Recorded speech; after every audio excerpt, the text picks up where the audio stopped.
Join us on Patreon to support our channel and the work we do to help people, animals and the planet. You'll get rewards like ebooks, one-on-one Skype calls and online coaching discounts.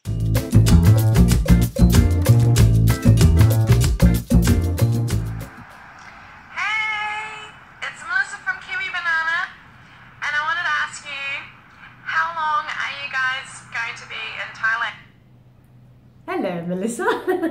It's so cute. How long will we be in Chiang Mai? Who knows? We're here for now, but things always change with us. We were once had, permanent residency in Ecuador. That didn't last very long, so we're always changing it up. We're here now. Hey, what advice do you have for someone who wants to move to another country? Thanks. Do your research first. Travel there first as a tourist, and maybe live there for a little bit just to see how you feel about the place. Yeah. Living somewhere is very different to traveling to the same place. Yeah.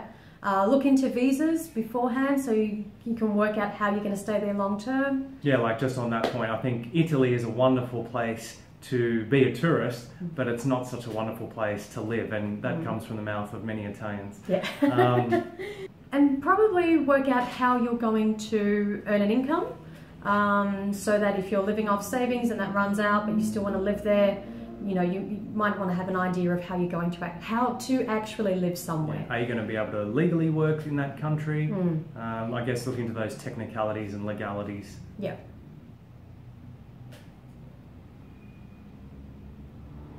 Well, I think we've got to read that one. Yeah. Okay. So Chiang Mai is great. We're enjoying living here for the moment. That vegan couple. You guys are the smiliest people I've ever met. How do I get my mum to go vegan? I've given her the information, but she doesn't have the motivation. Love you. Hi, Ness. You can't. She either wants it or she doesn't. You can't force feed someone. We've done this with our parents. I had a very painful conversation with my mum and dad. They took me out to lunch last time we were in Melbourne, and it was one of the hardest hours of my life, sitting there trying to get this message through to my father, who agrees with everything I'm saying and agrees with how we're living, but simply said, I don't want it. So just move on. I don't try anymore. I don't bother. I just don't go there. You can't want something more for someone else than they want it for themselves.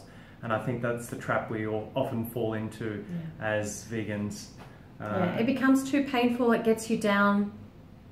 Completely move on from it. Don't even have it as a thought in the back of your mind. If it happens, it happens. If it doesn't, You can lead a man to knowledge, but you can't make him think.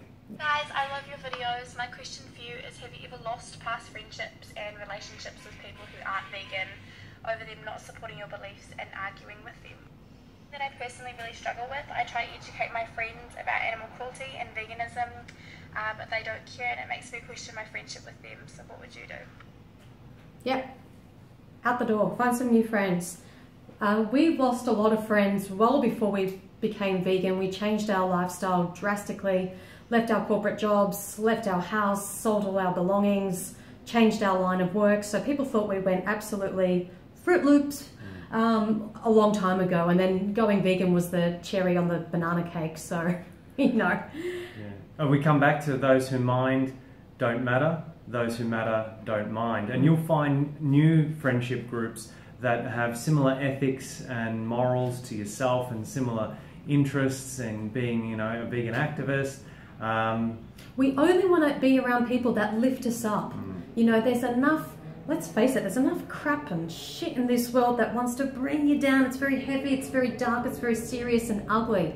Surround yourself with, as Duran Writer says, rainbows and not drainbows. It's as simple as that.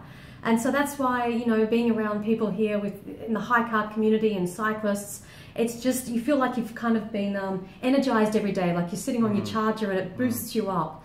So don't... You become your social group, don't you? Yeah, definitely. Yeah, make new friends. The other thing is, we're always evolving. That's part of the human experience, is to evolve.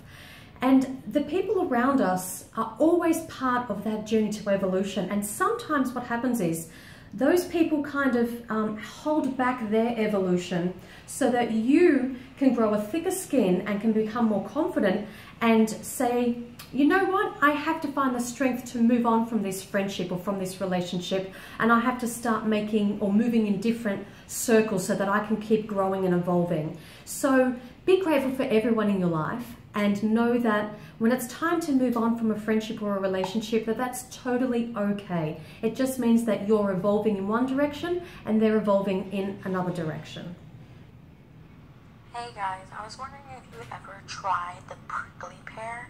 It's really good, you should try it.